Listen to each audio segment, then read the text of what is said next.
Assalamualaikum warahmatullahi wabarakatuh. Sampurasun. Kumaha daramang para wargi? Aduh, nah hayu teh niasa deg-degan kieu nya ieu.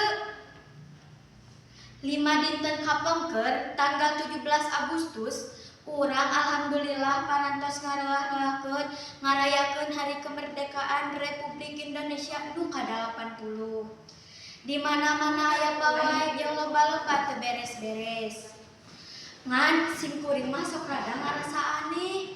Cenah meeling kemerdekaan tapi lombana teh balap ka rumah, balap lomba kurupuk, balap kaleci atawa balap ngasupkeun paku kana botol.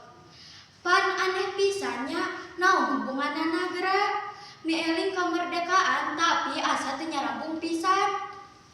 Jeung sahadinya nu mamimitiana zaman baheula teh da ampir sa-Indonesia saragam kitu.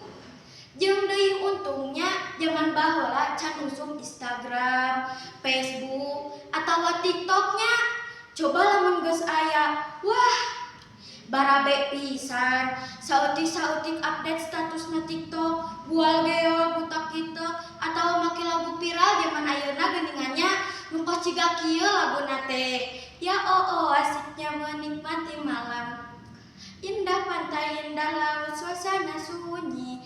Ya asiknya menghabiskan malam. Rindu aku, rindu kamu jadi satu. Dung dung dung. Ketika tiba-tiba ombak di laut pasang, cinta kita berdua juga pasang sayang. Atau lamun geus ngador musuh langsung update. Hai guys, poe ini kami ngador musuh ya. Ahahaha. Atau cekrek-cekrek foto selfie dulu di-upload make caption. Hey guys, hari ini lelah banget. Ayo kita rehat yuk. Hatur nuhun. Wassalamualaikum warahmatullahi wabarakatuh.